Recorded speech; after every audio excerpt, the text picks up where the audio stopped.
That's right. After 105 episodes, we are now formally announcing our retirement. Good night, everybody. Hope you all enjoyed the show. And just kidding.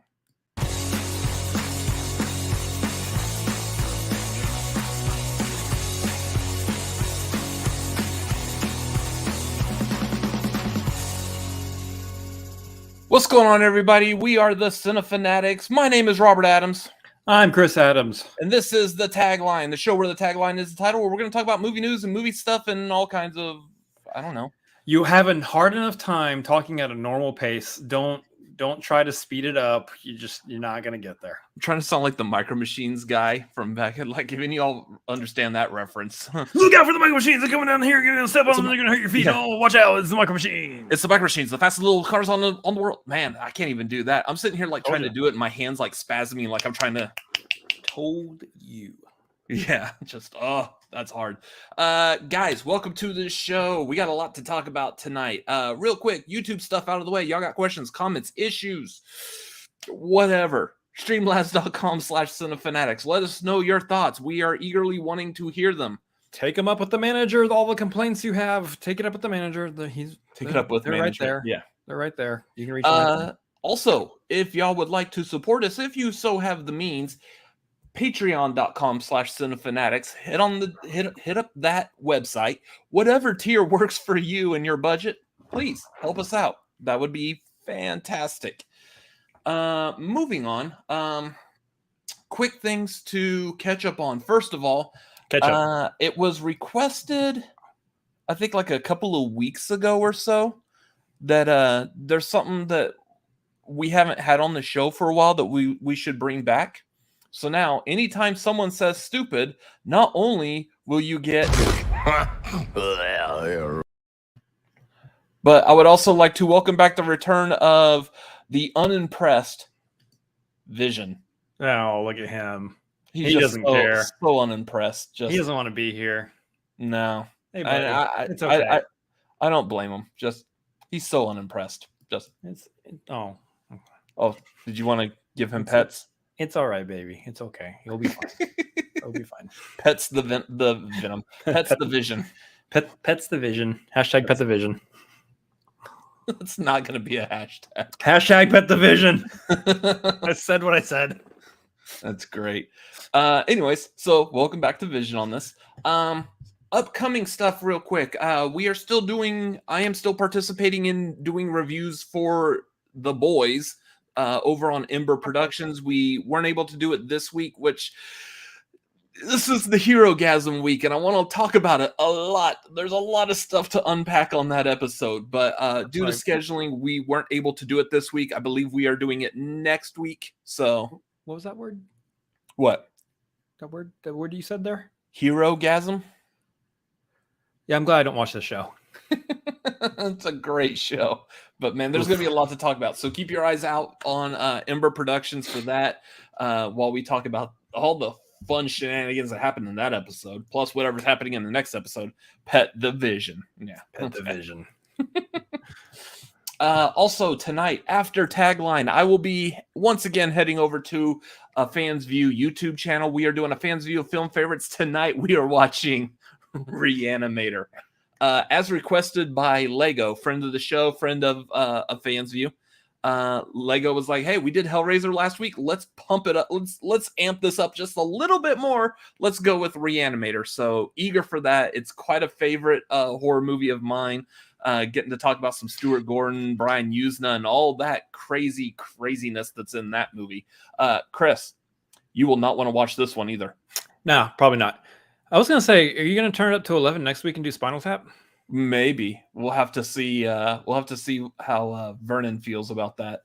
But yeah, Spinal Tap's a good one. Anyways, I should wait on that because I would probably watch it with y'all, and we'll get to it. But I don't have room right now in the next week or so to watch that. Yes. Anyway, so that's going to be tonight after Tagline. That'll be roughly at 8:35 Pacific, 11:35 Eastern. Please join us. If you've never seen Reanimator, no. I'm good. Yeah, Lego. I think it was one of those, like, both of us. I know we were talking about like Society, and then like we mentioned Reanimator because they're all yeah. And Tim Franco knows what's up with this too. I believe we will get to Society. We will get to the shunting. I'm not going to explain what that is. What are these words you're using? Oh, you have no idea. That's okay. That's okay. Yeah, come join us for Reanimator. It's a great cult classic. That's after this. We will also be doing, I believe, Friday night. We will be doing a Fan's View of Stranger Things. Both me and my brother will be also on a Fan's View talking about, I think we're talking about the final 3 episodes of Volume 1 of Season 4. Yeah, on the same day that Volume 2 comes out. So we are doing the final 3 episodes. We're just going to breeze up. We're going to catch up real quick. We're just going to cram it all in. Like the shunting in Society. Just cram it all together. Anyways. That is happening. Also, let's see, what else do we have going on? Next month, we talked about this last week, so still just another heads up. Next month on July 9th, 16th, and 30th, we are doing the largest Marvel Cinematic Universe ranking ever for the marquee. You gotta do it better than that. The largest Marvel Cinematic Universe ranking ever. Yeah, anyways. So there's going to be a lot that we're ranking on this. July 9th is going to be the first episode of this where we will be ranking the MCU movies from 2008 through 2017. Yeah. So we have special guests joining us on that. Are we in a position to announce who the guests are yet? They've confirmed. Do you have like a silhouette? I don't have a silhouette. I don't have any. It just got confirmed just as I was sitting in the movie theater a little while ago. So I wouldn't do it yet. We will announce who the guests are on Tagline next week. But we've got guests. We've got 2 guests that are joining us. So that will be a lot of fun. Yes. Robert, cram it all together. Oh no. I'm not a fan of the direction this episode's going already. Well, you're gonna have a lot of fun with some of this then. Anyway, so that is gonna be the 9th, 16th, 30th.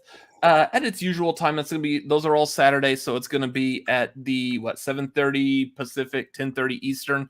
I'm hoping they're not gonna be like 3-hour long episodes. They should be fairly short. That's why we split it up, honestly.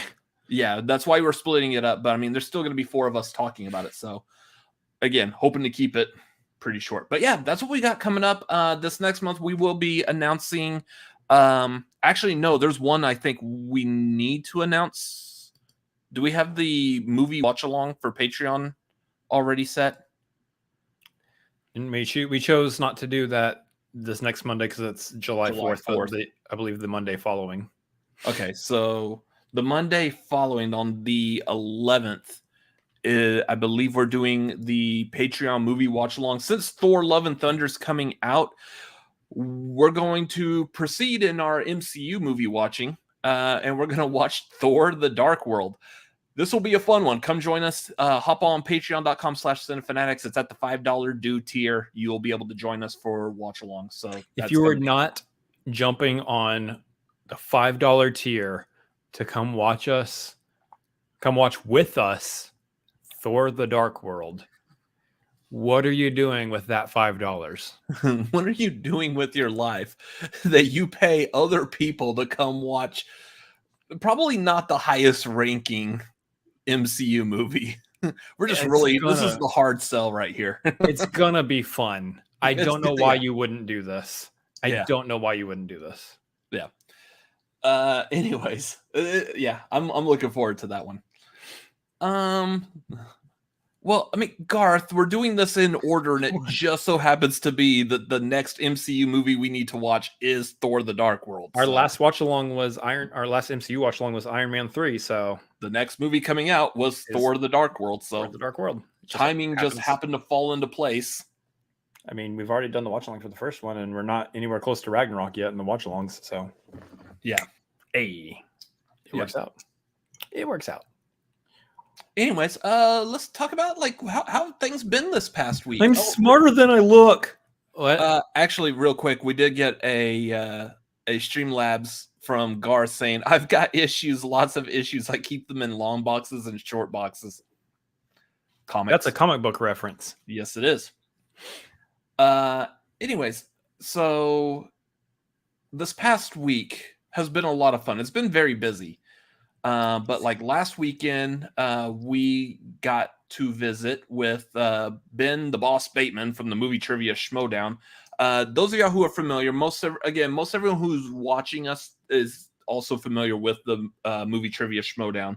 Yep. So y'all all know Ben Bateman. He is going on tour with his music right now. I believe Austin was his third stop. Yes. And it was a lot of fun. So much fun. So if you haven't gotten tickets, if he's coming anywhere near you, if you haven't gotten tickets yet, you want to go to benbatemantour.com. Here's the rest of the dates. It looks like we've got Orlando, Florida's coming up next on the 9th, followed by Atlanta on the 14th, Nashville, and so on and so forth. But yeah, it was a lot of fun at his concert. It was a nice venue we were at, but it was very... what do they call that when it's like just a small, like intimate type of setting? Yeah.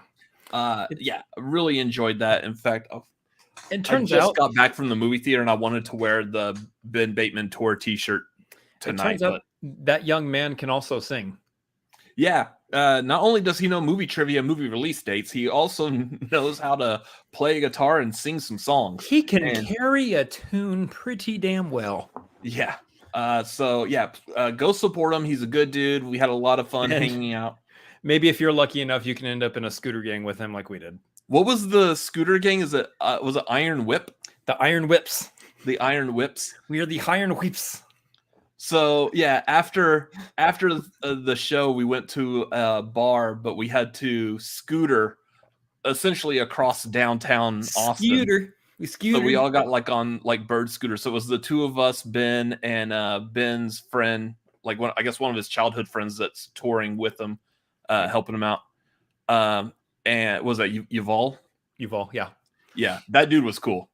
So we scootered to this bar, and when we got to this bar, they had their own frozen. It was like a frozen margarita, except it wasn't margarita. It was some other frozen alcoholic drink concoction.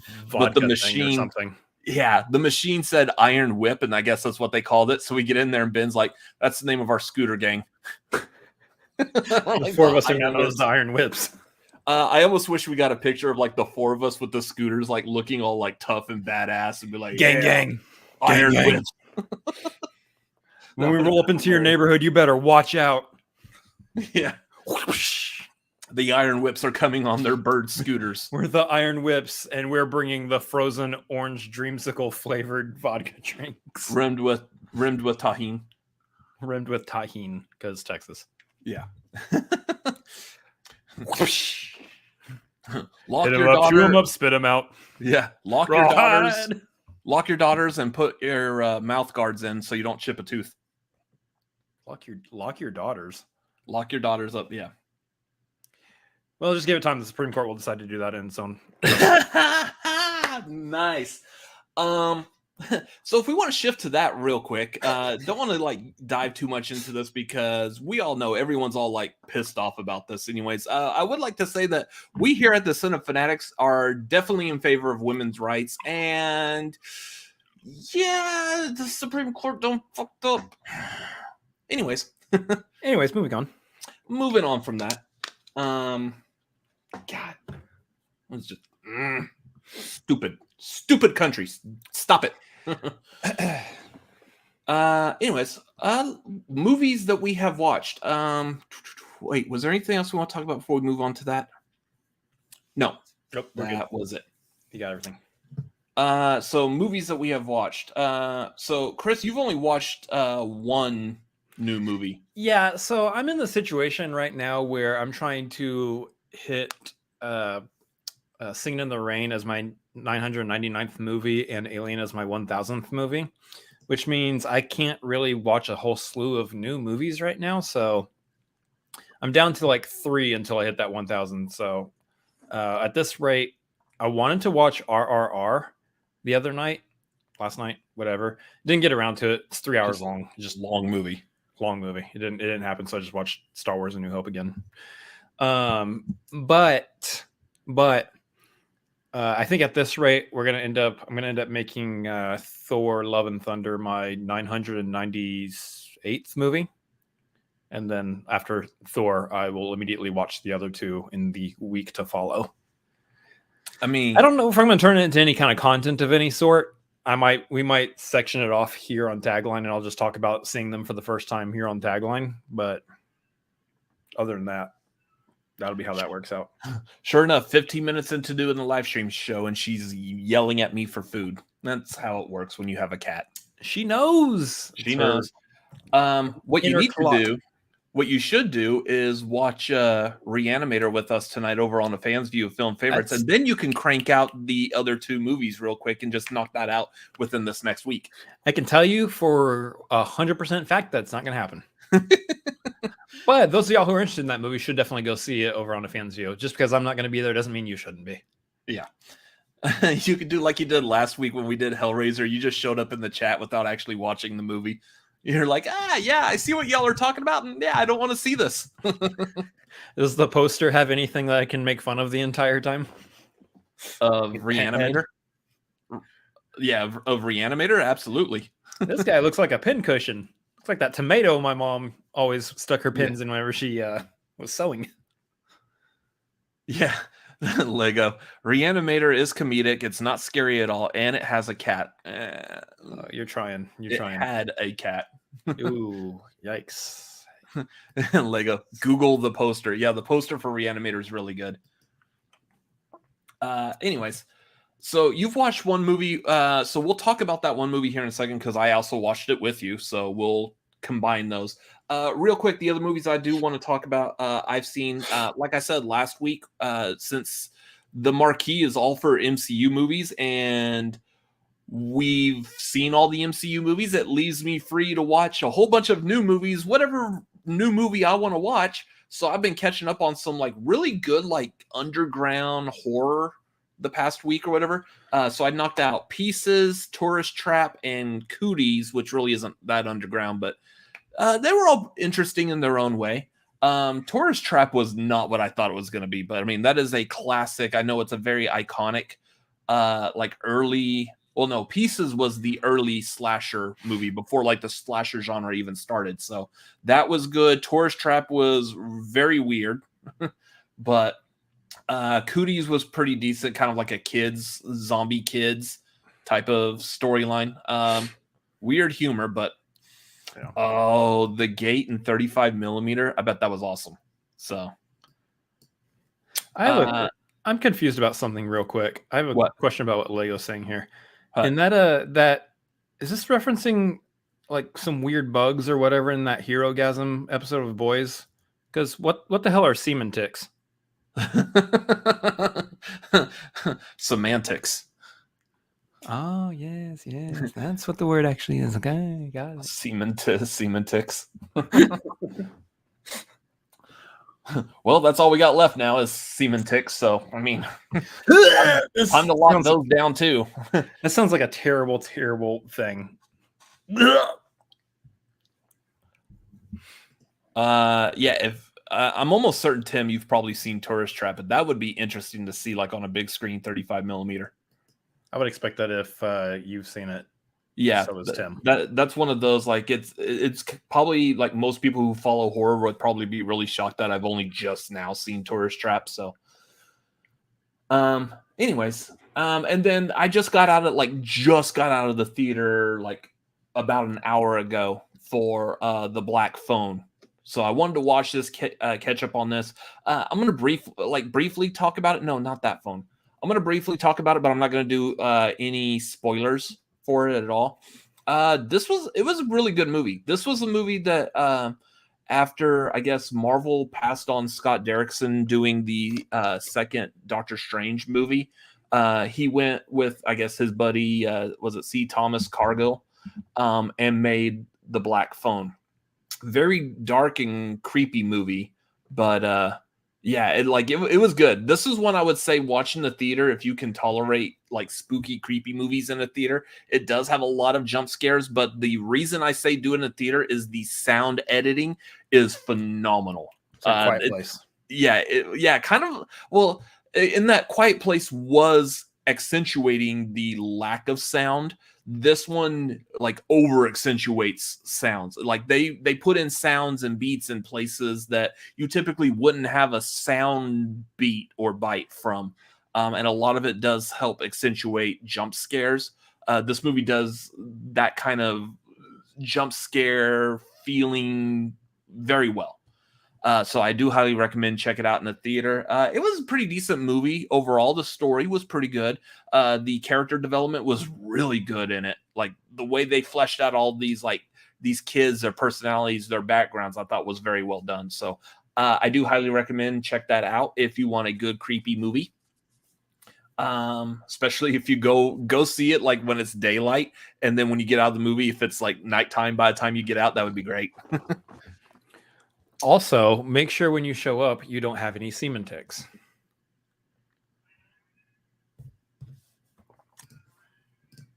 There it is. I see you missed it the first time. I was just bringing it back so that you could throw the vision up this time. No, of course. I like that we got both Vision and Thor in on this now. So, anyways, so the other movie that we've both seen over this past week, and I mean, this is probably going to be really super brief as well. Probably not really any need for spoilers, but we both saw Elvis. So what have I done? You know what you did. Nice. So we went and saw Elvis last week. Again, there's not really like any spoilers. It's a biopic. So, I mean, if you know anything about Elvis's life already, you're already spoiled. I thought the movie was done pretty well. It's definitely Baz Luhrmann. It's a very Baz Luhrmann movie, which means it's very flashy. The editing is quick paced. At least at the beginning, the editing is quick paced. As Elvis's life slowed down, it kind of slowed itself down as well. But if you're not into the flashy Baz Luhrmann style, spoilers, goddamn. If you're not into the flashy Baz Luhrmann style, then you probably won't necessarily be into this movie. You might want to wait till they do another take on Elvis's life in movie form, whenever that will be. Will probably be always. I think like every 5 years or so, there has to be some kind of an Elvis biopic of some form or sort or whatever. I think like the first one was actually a made-for-TV movie. I believe it was like John Carpenter's first movie. And really? He had Kurt Russell playing Elvis. Oh, that makes sense, actually. Yeah. But like Elvis's singing voice was done by someone else. It wasn't Kurt Russell actually singing as Elvis. So, whereas I think Austin Butler was singing in this movie. I believe so, yes. Which is hella impressive because he did a really good job all the way around. If that man is not nominated for an award for this, especially in a world where Elvis is like the most impersonated famous celebrity person like ever, for him to be able to stand out with this performance is huge. Yeah, because everybody and their mom knows to do the thank you very much type of thing. Thank you very much. Yeah. Yeah, everybody does that. It's like everyone having a Schwarzenegger impersonation, whether that one's good or bad or whatever. It's not a tumor. Sorry, Lego. Whoops. Whoopsies. Anyways, so the movie was done pretty well. Yeah, the editing at the very beginning, because this movie kind of like picks up like right after he just started becoming popular, or like at least he had a song on the radio. He hadn't really been picked up and started touring yet. You see in the trailer, the image of him in his pink suit was like his first performance that we see in the movie, and he just starts like belting out the song, and like all the girls in the audience all start screaming and losing their minds. And yeah, that's kind of how this like starts out. The only nitpick I really have about this movie is Tom Hanks, which is a weird thing to say because typically any movie with Tom Hanks in it, Tom Hanks is not the part that you nitpick on unless it's Cloud Atlas. Even then, Well, I mean, no, you nitpick on his performance on him in Cloud Atlas, but the his accent was really weird. The prosthetics that they put on him were really weird. I understand why they use him for that character, but Yeah. like just the portrayal was a little strange. But yeah, I get why they use him. He did good. He did very well. I think he still sold that role. It was just it was kind of jarring a little bit. So otherwise, yeah, Elvis was pretty good. I do recommend seeing that as well. Any other final thoughts on Elvis, Chris? I would say if you're into Elvis, go see it. If you've got a little over 2.5 hours to kill and want to go see it, go see it. It's long. It feels long in places. It's a biopic. They probably could have shaved maybe about 20 minutes off. Probably would have been fine. But other than that, it's a good movie. If you're wanting to go see a biopic, if you like Elvis or into his music or anything, worth checking out. Otherwise, I would say it's not terrible to necessarily wait for a streaming service on it. So, yeah.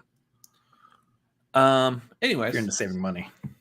So moving on real quick, Garth did drop another Streamlabs saying, "I'm curious to see the Black Phone, but I have hangups about horror movies." I'm not putting up Vision on that one. That was a good one. Okay. We won't put up Vision. That's good, Garth. Do we want to get to the movie news? Movie news! Movie news! Gentlemen, good evening. This is what's happening in your world tonight. We apologize for the interruption. Back to you. Peoples, Back to us. back to us. How's that box office looking, Chris? It's looking like the box office. Spin your box office report, y'all. Thanks for watching. Yep. So, number one, first of all, those of us who those of y'all out there who haven't paid attention to the box office, can we guess what the number one movie in the box office this week is? Elvis?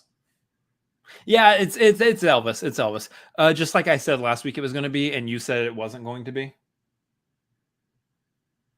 My bad. I want to be clear about that. I was right. Cool. Anyway, it's Elvis. Elvis is the number one movie. It made about 31 million in the box office. Now, you would think, here's the big part. You would think number two, is it Jurassic World? It's the next most recent, outside of Lightyear, I guess. Is it the next most recent, like, big movie? I guess your choices are, is it Lightyear, is it Jurassic World, or is it Maverick? It's Maverick. Yeah, Maverick. It went back up. It went back up from 3 back up to 2, surpassing the last 2 new releases in Lightyear and Jurassic World Dominion. Top Gun Maverick is back up to about 29.5 million this last weekend, only shortly behind Elvis. Top Gun Maverick, if it weren't for Elvis, Top Gun Maverick would have been the number one movie again. Yeah, which would have been like wild. That would have been absolutely wild. The movie has made, I believe, over $1 billion now worldwide. So, looking at that, yeah, that's one of like the few movies that, like, I think there's only like maybe 10 movies that have crossed $1 billion worldwide.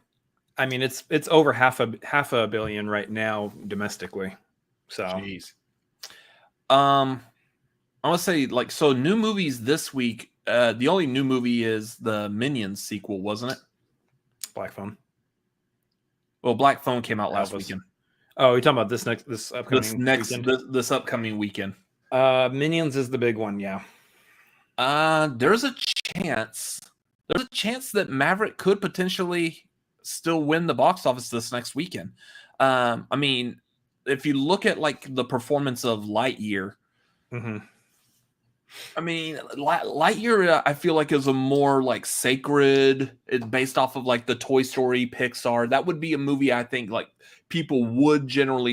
families would generally go out to see in droves. I don't think Minions is that classic. The Despicable Me is not as highly regarded as, like, say, Toy Story, Pixar is.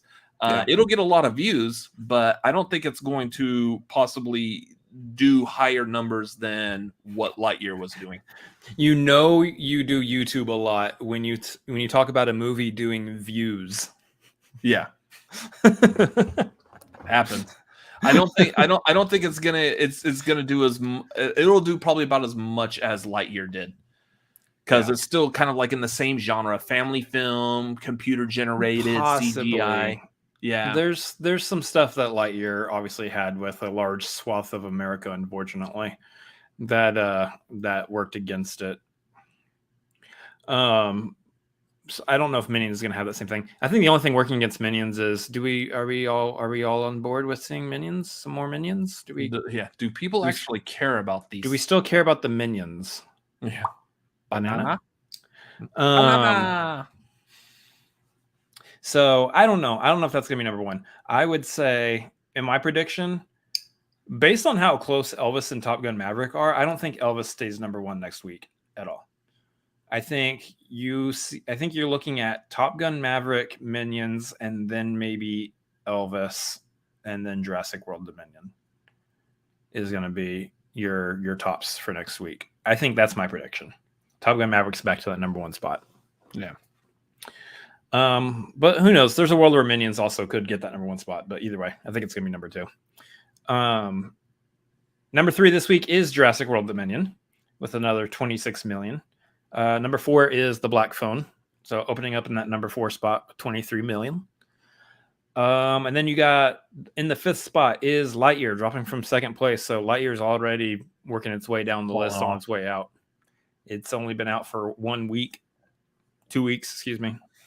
It's only been out for 2 weeks. So, number six, we got Doctor Strange and the Multiverse of Madness, which is actually on Disney Plus now. So that might slip out of the top 10 here pretty quick. Yeah, that was on Disney Plus last week.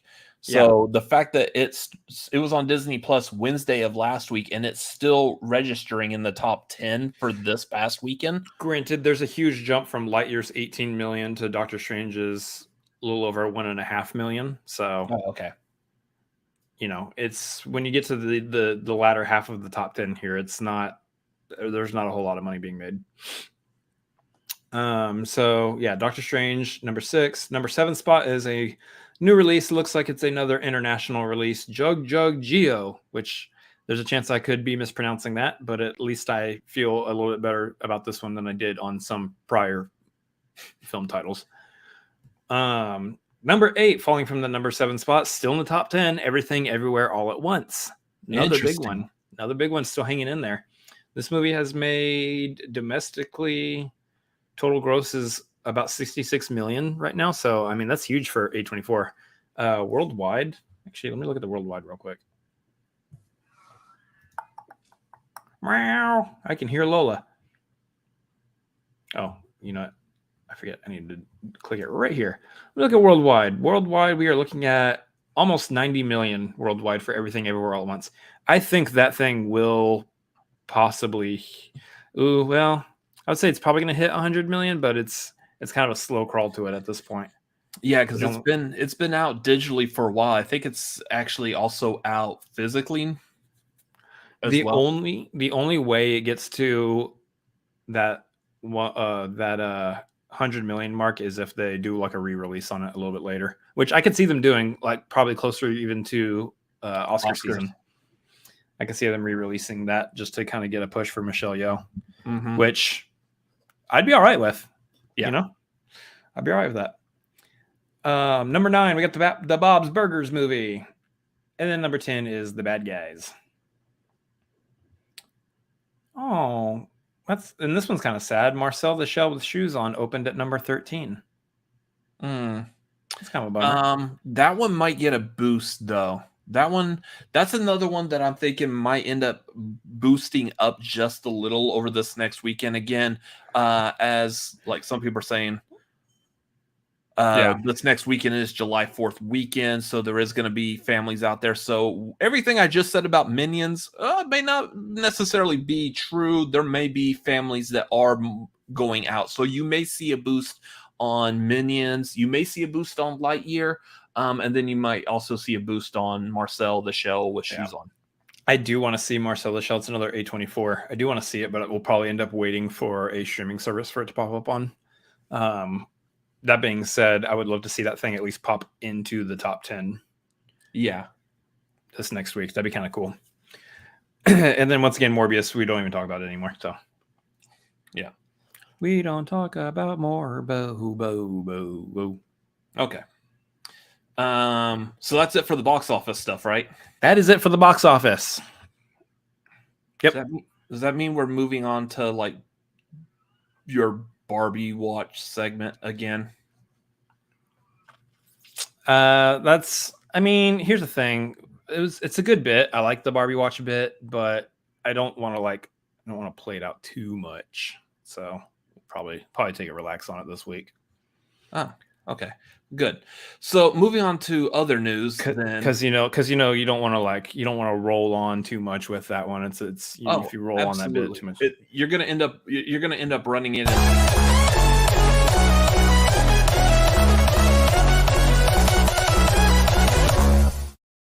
Speaking of rolling on, have you guys seen this image? Boom! Look at that. Look at the bright neon colors. It is absolutely insane how crazy they look. Oh my gosh, my eyes are hurting. I love this look. This has everything I want in a Barbie movie, including something notable here. I don't know if we've noticed this or not. This woman doesn't feel like she's wearing any clothes in the background. And if that's the case, what I'd like to take note on is that it really does look like they are moving forward with the whole, like, the way the dolls look. There's like nothing going on down there. Kind of just kind of empty space, empty. What's the acreage? Some land is it. That's kind of what it feels like is going on. She's clearly wearing a bikini, guys. It's okay. Don't worry about it. She's clearly wearing like a flesh tone bikini.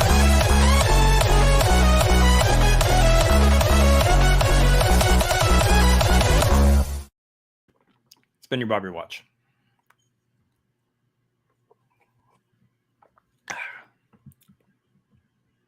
Okay. Anyways, I want to take a note. I want to say something real quick. Yeah. Just a complete side note here. We did come up with the Barbie watch as its own like bit.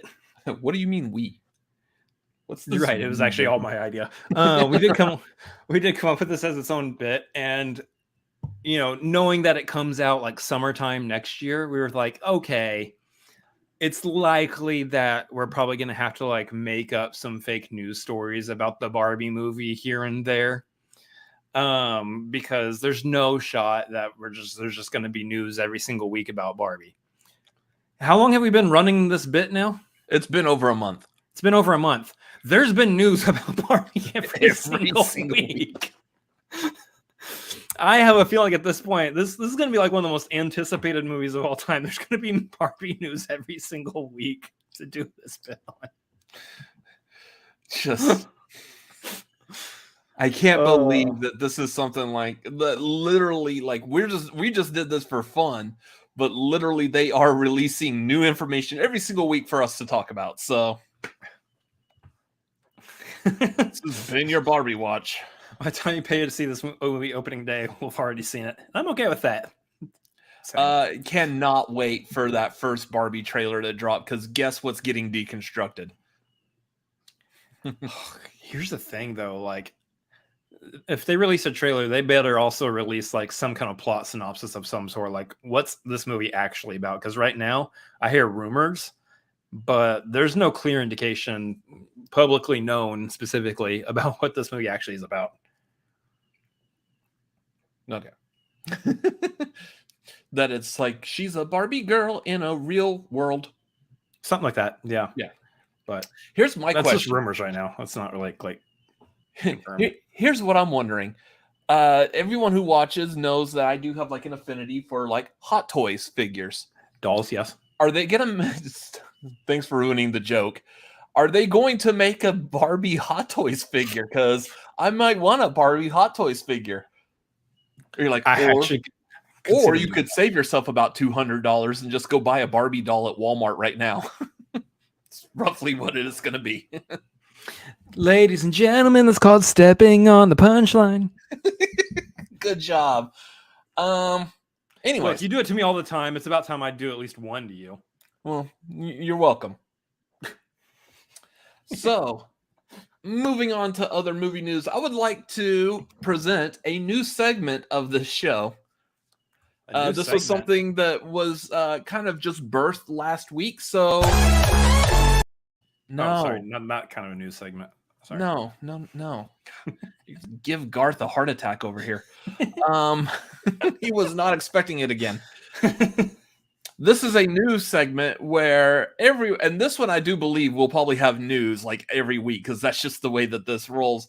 But tonight, I would like to introduce our new segment, the Feige family updates. Hey, we got news. There's news about the MCU. We're gonna give you the news. You want to hear news about DC Comics? Forget about it. We're talking MCU. Hey, the Feige family. Let's go. Kevin Feige here. He's wearing a baseball cap. Forget about it. It's so fucking stupid. What does the show turn into? Just us goofing off and having fun for like an hour and a half. I'm okay with that. So, apparently, Kevin Feige has announced that Marvel is returning to the San Diego Comic-Con this year, next month. The idea that we're probably going to hear plans for probably like the rest of Phase 4 on into Phase 5. I know last week we were talking about how Kevin Feige was basically telling people, hey, you don't know what we're doing with the MCU. Forget about it. It's going to be clear. Just don't worry about it, okay? Hold your horses. Don't worry about it. Yeah, that's more than likely where we're going to hear some more updates. He said that we'll probably know something like very soon the direction of Phase 4 is going, which means that there might be like some hints in Thor Love and Thunder. I'm also willing to bet there's going to be some more hints in Black Panther, Wakanda Forever. And probably also a lot of them are going to be coming from these Disney Plus shows. I don't know if we're going to necessarily get too much from Miss Marvel that's still going on right now, but we do have, She-Hulk's coming up. They might give like a brief kind of a teaser of the Marvels. Yeah. So, I mean, we don't have any insight as to what else they're doing on the Marvels, but I think I've said this before. I pretty much guarantee that Miss Marvel is going to end with Kamala meeting Carol Danvers. Yeah, Captain Marvel. What date is San Diego Comic-Con again? Oh, I don't know. Do we know that? Okay, I don't know off the top of my head. It's probably next month or something like that. It is next month, but yeah, I don't know when next month. Next month, Miss Marvel will be done by then, and by that point, I could see them doing something with the Marvels. So, a lot of interesting stuff they could do. I mean, they could have updates for us on Fantastic Four. I mean, how many years has it been since they actually announced the Fantastic Four was coming? It's been a couple of years. 2019, I think, was the last Comic-Con that was, had the Hall Age Marvels showed up at and all that. So, I could see some of that. Could see an update on Blade. There you go, Garth. Thursday the 21st through Sunday the 24th. Yeah, I think for the most part we'll have a good look at what the completion of Phase 4 will look like. Mm-hmm. At least a solid look and some kind of indication as to the direction of the MCU going into Phase 5 and what that overarching saga they were talking about is. So me personally, I do want to hear more new announcements, new movies, something that we may not have even realized that they were really doing. That's the big one I want to hear. I'm ready to hear what their plans are for X-Men. Working on X-Men. The fact that they got Patrick Stewart in like the green suit and the yellow 90s hover chair for Doctor Strange. Like, I am super excited to see what other plans they have. Or maybe even announce who they have in mind for playing Wolverine going forward. That would be kind of cool. I know, and that's why I have Deadpool sitting out here. I know they were talking more about just kind of like reaffirming that Deadpool 3 is coming. It will take place in the MCU, and it will still be rated R. So it's going to be a lot of fun. It's going to sort of take place in the MCU. He's going to be a part of the MCU, and they're going to be able to play around with that world, but he's not going to be like, I don't think we're going to be like, expect Deadpool to show up in any other MCU property. He's going to be like his own standalone thing within the MCU. Possibly. It would be kind of, well, yeah, it just depends on what they do with him. Because I could see him like joining in, like if they're going the route of like, say, Secret Wars. I could see him participating in that. But the problem with Deadpool in there is that's all like serious movie. Think back to like Endgame, the final battle in Endgame. While Deadpool would have been very useful and helpful in fighting, his humor and the way his personality is really would have like clashed with the feelings and emotions you were supposed to be getting in that final battle in Endgame. I don't think they're going to add him because of that as well. It's just going to be, his movie's just going to be a giant fourth wall breaking sandbox making fun of the MCU in and of itself within itself. So yeah, that's what we're going to see out of Deadpool for sure. Like 32 wall breaks. 32 wall breaks. Yeah. Also, again, we're big proponents of this here. Absolutely. Yeah. I would love to see DeWanda Wise's Storm. That's a fantastic cast. Yeah.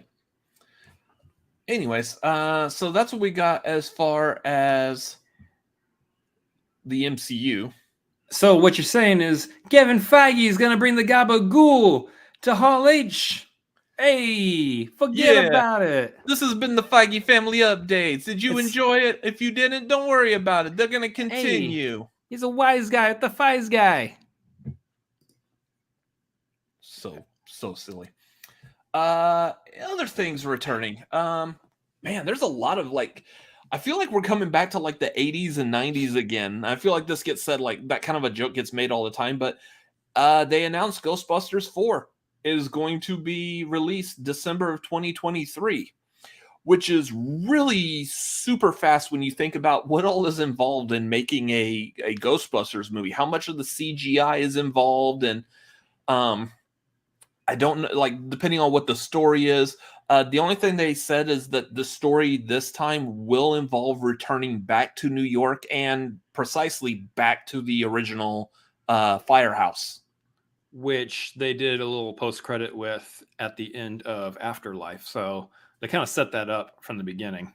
They kind of even set up what the story will end up being, because all those ghosts that they trapped back in the originals are all still inside the containment. Yeah.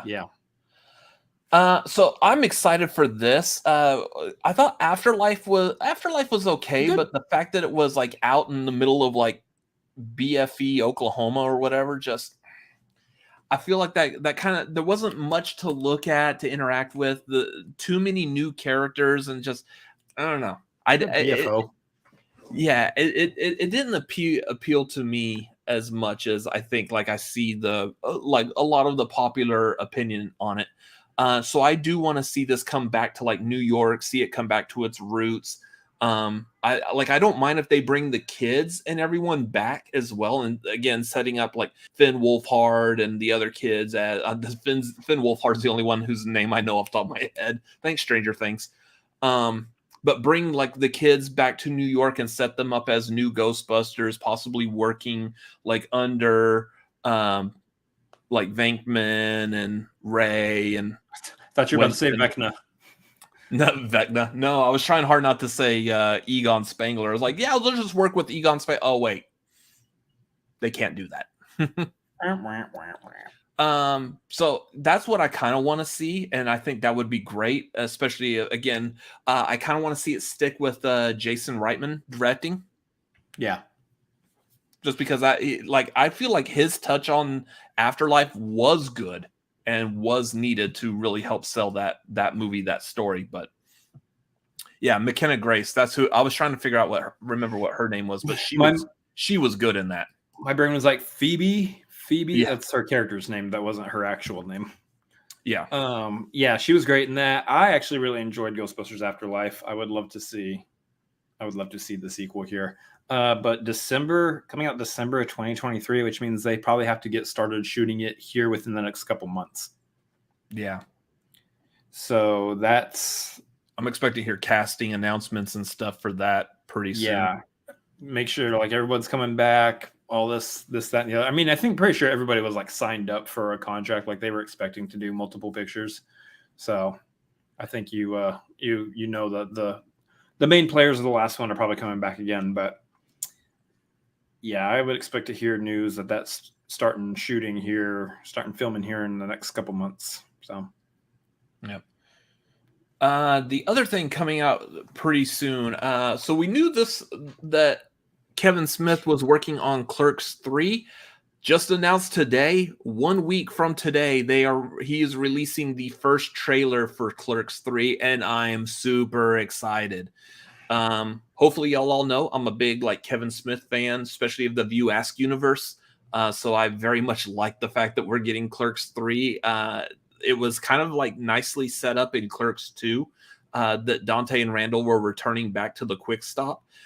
And then we heard nothing about it. We were just left with they're going to be running the Quick Stop on their own now, and that's it. Now I want to see, now that they own the Quick Stop, they have the freedom to do whatever they want. Do they still have to serve you and have to like you because they're Clerks? If they own the place, do they actually have to be there today? Yeah, I wasn't supposed to be here today. I'm the owner, and I don't have to be there.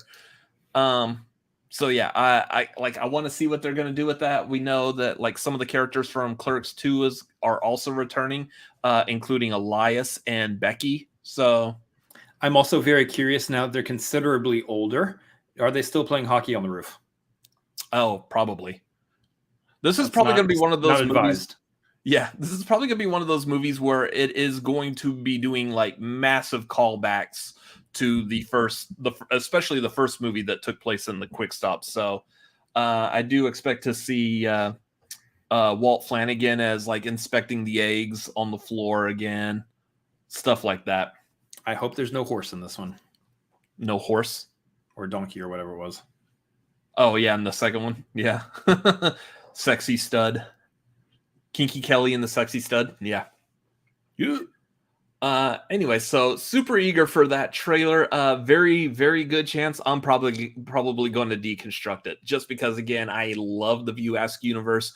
I have kind of an idea of like how Kevin Smith does his movie, so I could probably do I feel like a pretty good guess on how that movie is going to go. It's also very likely we're going to do a reaction to this too, so stay tuned to the channel for that. Oh, we'll most definitely be doing a reaction. So yeah. Anyway, so that will be next week. Let's get into like basically the main topic for tonight. People retiring, or first of all, let's talk about people coming out of retirement. So funny thing with this is I created the thumbnail last night. We were just going to talk about like Woody Allen and John Williams retiring. I wake up this morning and it's like Cameron Diaz is coming out of retirement to do this Netflix movie with Jamie Foxx. I'm like, well, crap. I'll just throw Cameron Diaz on the thumbnail as well. I didn't even really like know that she was like officially in retirement. I know like some folks were talking about it recently. And it's like she just kind of disappeared for a little bit. I don't know if she like made any kind of like big outward claim, like, yeah, I'm retired. I'm not working anymore. You're not going to see me in movies anymore. I don't want it to sound like I'm not a Cameron Diaz fan because trust me, when Mask came out in 1994 and I was a younger stud, everybody was a Cameron Diaz fan. I was a Cameron Diaz fan. Anyways, so the thing, though, is, yeah, she announced her retirement like years ago, but I think it was one of those that most people were like, Cameron Diaz is retiring. Okay. It's like nobody cares. I Like, didn't even.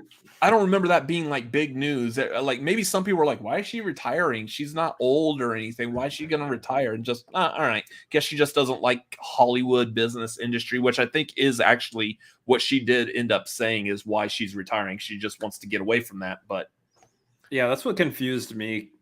Hearing that she was retired, I was like, she's not even anywhere close to a retirement age. She's still got. For those of us out there that believe that women can still hold jobs in Hollywood after the age of 35, or she's that not anywhere women close can to do being able. anything at all whatsoever. Yeah, she's not close to being too old to be in movies still. Supreme Court, what dumbasses. Anyways, so yeah, like it was one of those things when I first heard about it, I was like, okay, yeah, she's retiring. And then she's coming back. And I feel like I read that news this morning. And the first thing I thought was, I'm just about as excited that she's coming back as I was excited that she was retiring. So I was like, I have no idea what's going on with this. Yeah. Oh, yeah, she did Annie. That's right. Annie came out in 2017. Yeah. So that's kind of cool. Like, so what is this movie? What is this movie that's pulling her out of retirement? Something like Jamie Foxx? Yeah, it's some kind of like action movie with Jamie Foxx that's going to go straight to Netflix. That's fascinating because, like, I must have had some dollar signs attached to that. Yeah, I could see a world where something like Night and Day, if Night and Day were made now, that could be like on a streaming service. I could see Netflix like buying that kind of a movie.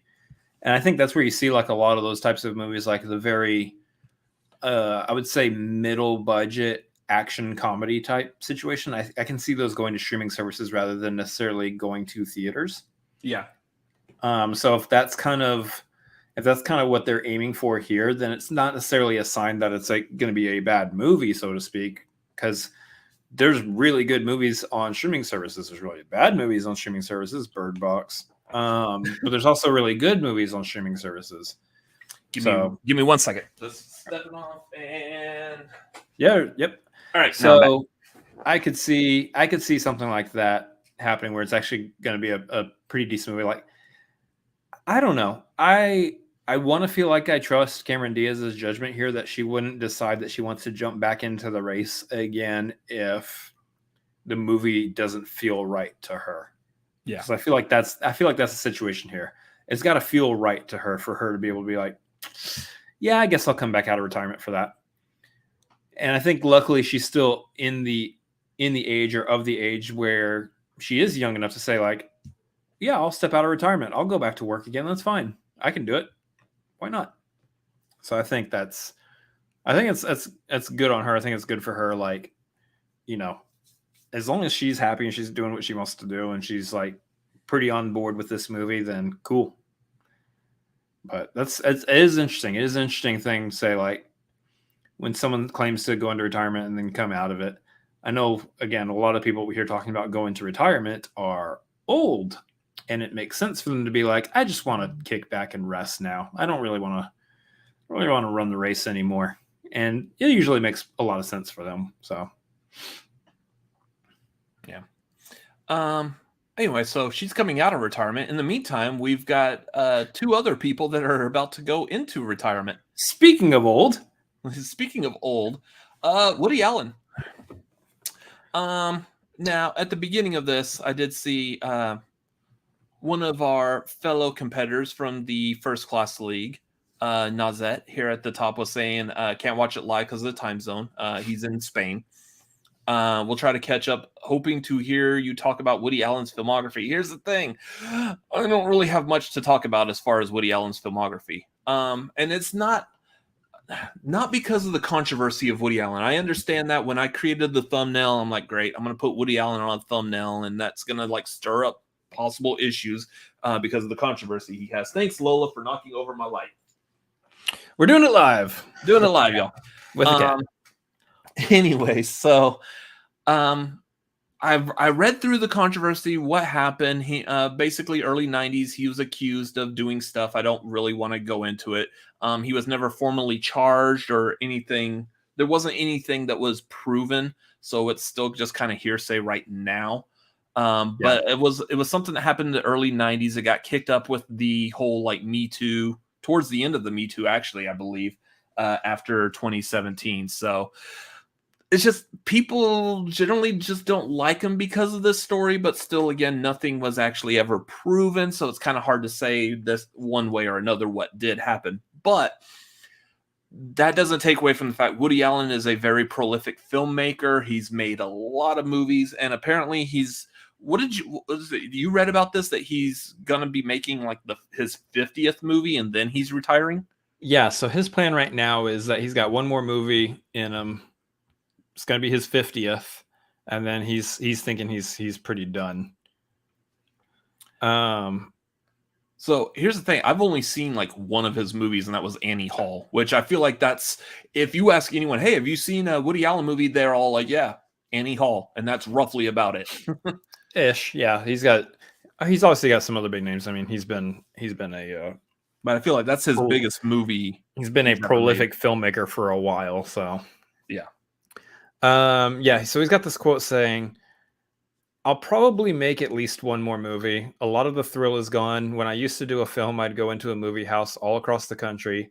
Now you do a movie and you get a couple of weeks in a movie house, maybe 6 weeks or 4 weeks, and then it goes right to streaming or pay-per-view. It's not the same. It's not as enjoyable to me. I don't get the same fun as putting on a movie and putting it in a theater. It was a nice feeling to know that 500 people were seeing it once. I don't know how I feel about making movies. I'm going to make another one and I'll see how it feels." So yeah, that's kind of his plan right now is I want to do one more. I want to do my 50th, and I kind of want to jump out because the whole streaming situation is kind of taking over, and he's kind of doing the whole thing that we've heard a lot of people talk about, which is feels like the movie theater situation is dying out and streaming is taking over, and it's a whole new age, and I just don't feel like playing that game. It's the young man's game, and the old man doesn't want to keep up with the young man's game anymore type situation. Which I do wonder if like some of like his controversy may also be causing that as well. Like he doesn't want to be still in movie business when every time he says or does something, someone's going to bring it up. I don't know. It's possible if you're in that situation, you're in that position where, you know, you're not taken out of the public limelight, so to speak, yet. You still have some control over what you do with your career and all that. I can see him saying like, yeah, I want to do one more and then just kind of go out on my own terms. Mm-hmm. And which case, you know, it's good for him, I guess. Yeah. But I don't know if I completely agree with the this whole mindset of the theaters are dead or dying, and that's the reasoning behind making certain decisions for your career. It's like, no, Top Gun Maverick just made $1 billion, and Top Gun, I understand there was a Top Gun movie before it, but that was not necessarily what we call a bankable franchise. Top Gun, the original Top Gun is, you know, it wasn't a classic franchise. Yeah, it wasn't even a franchise yet. It was a classic 80s movie. Mm-hmm. A lot of people like it. But as far as like a movie that you build a franchise off of, that you do a sequel to, that movie didn't necessarily need one. They made one and it made $1 billion. So you can't tell me that theaters are dying. No, because there's still people going to that movie weeks and weeks after it was released. Now, on the flip side, I still want to see it again. So, I mean, right? On the flip side, you have something like Lightyear, which kind of, if you look at it in a vacuum and you don't think about anything else or any other reason, you try to take away the wrong lessons to learn from it. You go, okay, well, here's Pixar, who just released their last few movies. They were successful in Disney Plus. Then they released a movie with a bankable franchise name to it into the theater, and that didn't have as much success as, say, a new release would have, or a new IP would have in Pixar. So, I mean, you could argue that point of view too, but I think Lightyear is less about Pixar movies not playing well in theaters as much as it is just a large group of people who have an issue with a very small and quick little thing that was in the movie, and they need to not have an issue with it because it's not that big of a deal. It's not a big deal. So yeah, I think it was a combination of that and just the overall like. I still see people complaining about like Tim Allen not doing the voice. I don't think that had anything to do with it. I don't think the Tim Allen doing the voice and not has anything to do with it at all. Yeah. Because that's a very minor. Like most people, I think most people that you know out there in the world, general audiences, people who might pop into a theater once every so often, have no idea Tim Allen voiced Buzz Lightyear in the Toy Story movies. They don't know that. Yeah. So they're not having to remember these things for like movie trivia competitions or anything. Right. So I don't think that Woody Allen's take here is necessarily correct, that theaters are dying and I want to jump out. I don't know if there's there's not going to be a wide audience for the type of movie that he makes anymore. I don't know if there ever really was, though. If there ever really was like a huge wide audience that would pack out a theater for a Woody Allen movie. I think it's this is more I don't like know about stuff. now. I think he was closer to like PTA or Wes Anderson. Yeah. He does more like festival screenings and stuff, and that's where he's going to get a lot of the acclaim. He just doesn't have the last name Anderson, so that's hurting him. Woody Anderson. Woody Anderson. Sounds like somebody else. I don't know. Yeah. Anyway, so it's just because it sounds so close to Woody Allen. Yes. So, I mean, again, a big name director retiring. That is huge, but I think the one that was even more impressive, and it may be more impressive, I feel like, to us because we have more of a connection, is John Williams retiring. John Williams announced that he was going to retire after scoring Indiana Jones 5.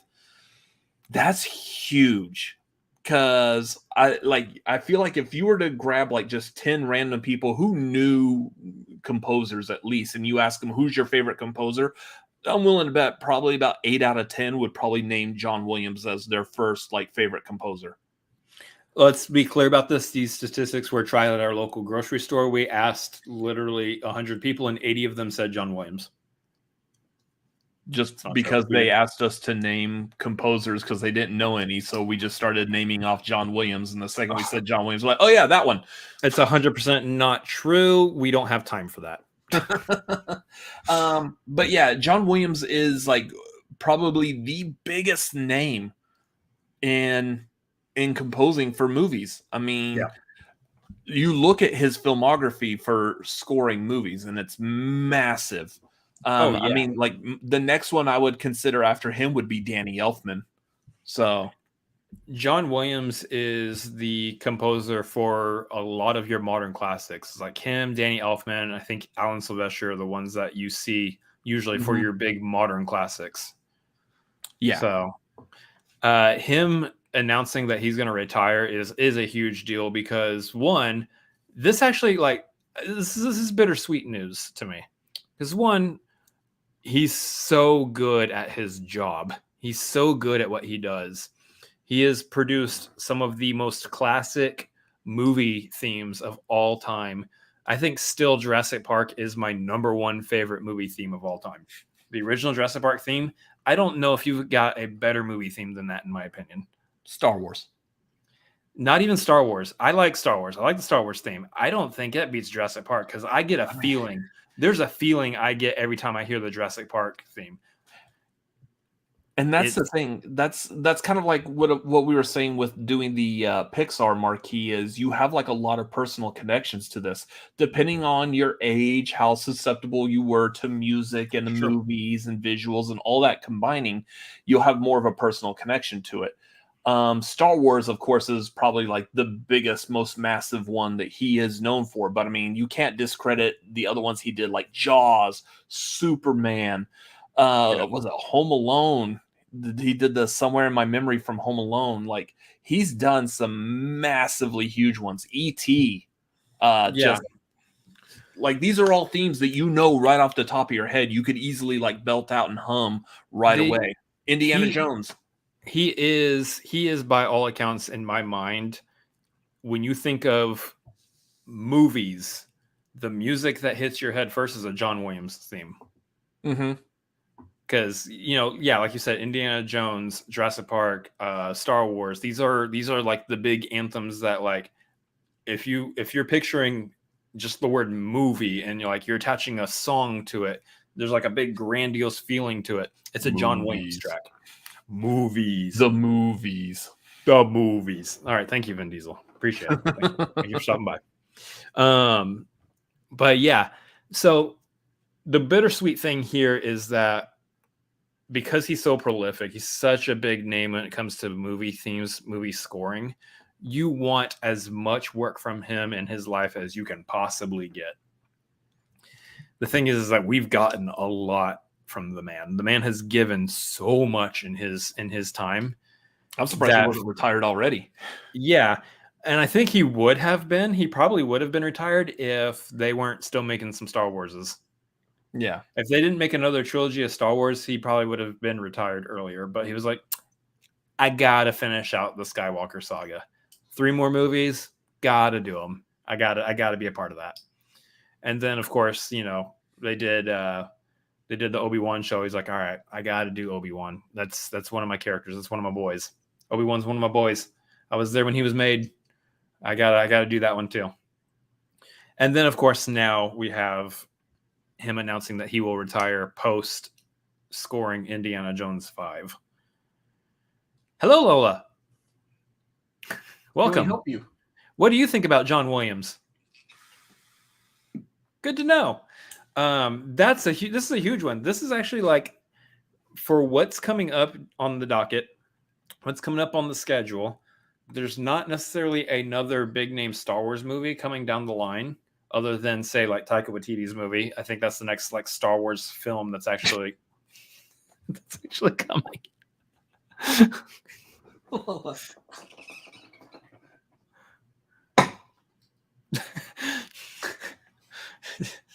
We'll just not use that light. How about that? Cool.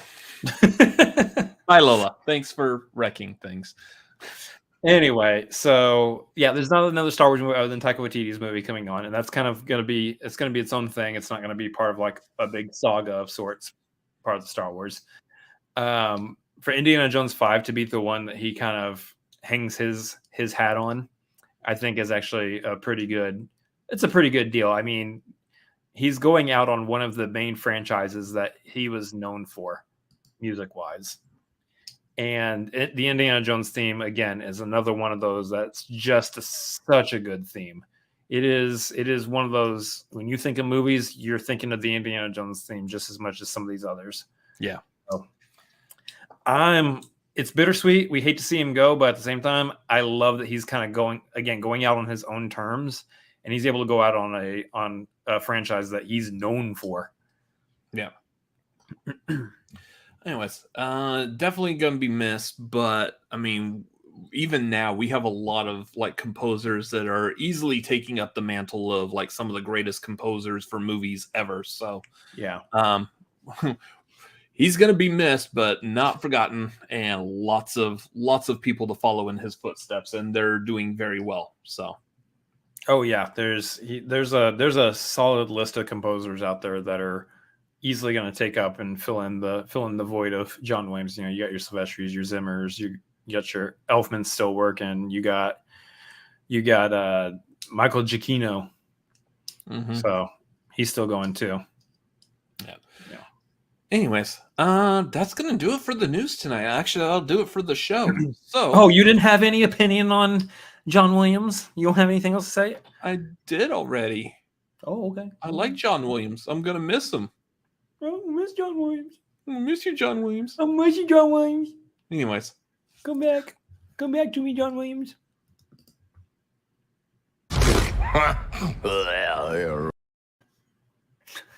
Anyways. So that's going to do it for the show tonight, y'all. Again, make sure you go over to Ember Productions. Keep an eye out for me joining them, reviewing episodes of The Boys. There'll probably be the next one will be next week or so. This Friday, go check out a Fans View of Stranger Things, where we're going to be talking about the last 3 episodes of Volume 1 of Season 4. And then we'll do Volume 2 next week. Which Volume 2 does come out this weekend, so we got to catch up for it. But. So that gives you guys plenty of time to watch the last 4 hours of Stranger Things content before we do the breakdown for the last 2 episodes. Because again, it's 4 hours of Stranger Things, 4 hours and 2 episodes. Crazy. And I still have to work full time around that, so I'm not going to be able to squeeze that in. So the rest of us still have to live our lives and whatnot around Stranger Things somehow. Yeah. And then again, keep in mind that we do have the largest Marvel Cinematic Universe ranking ever. Yeah, so that'll be starting on July 9th. We're going to be ranking all the MCU movies from 2008 through 2017. That's going to be massive, and it's going to be a lot of fun. Yeah. Otherwise, again, here in about an hour or so, you can catch me over on A Fan's View of Film Favorites.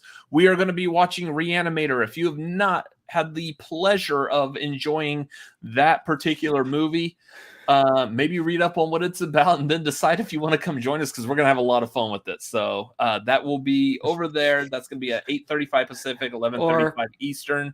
It's going to be going blind. Just go in blind. Just don't read about it. Just like, oh, Reanimator, that sounds like a cool action movie. Ooh, okay, have fun. Is it animation? It might be animation. Reanimation. Anyways, that's gonna be a lot of fun over there. So come join us for that. Otherwise, yeah, you can follow us at Cinefanatics MLP, Twitter, Instagram. Guys, y'all, everyone watching. Here's a new thing I want to start making sure we are all on board with. Sharing content. Whenever you see the tweets or the videos posted, retweet, quote tweet, share it. That's how this grows. We need eyes on the content. We can create the content all we want. We could be super good at it, or however we are at it, but it's not going to grow if people don't know it exists. So they learn that it exists by sharing. So please make sure y'all go over and retweet, quote tweet. Let people know that this is out there so we can get more eyes on this, and this can all grow and do exactly what we're hoping it can do. Sharing is caring. It can be fun. Yes, it is. So, yes, again, make sure you follow us at Cinefanatics MLP, Twitter, and Instagram. You can follow me personally, Robert Adams MLP, on Twitter, Instagram, and Letterboxd. I just dropped my list of ranking all the Pixar movies. Was I one of the people responsible for putting The Incredibles in the C tier? Maybe. But you can go over right now on Letterboxd and see my rankings of them, so you can see exactly my opinion on where I think of them.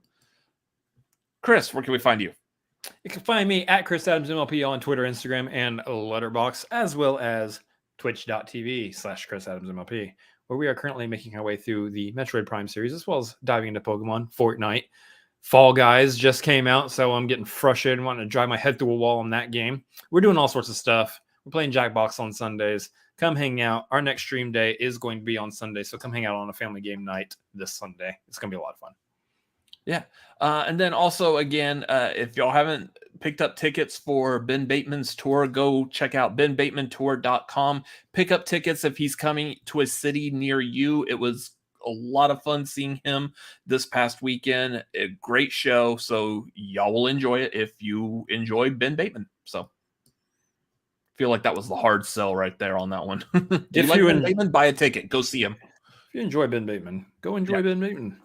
Anyways, that's going to do it for tonight. So thank y'all for watching. Hope everyone had a good time. We appreciate y'all being here, and we will see y'all next week or in an hour or so, depending on what you're watching. Anyways, bye.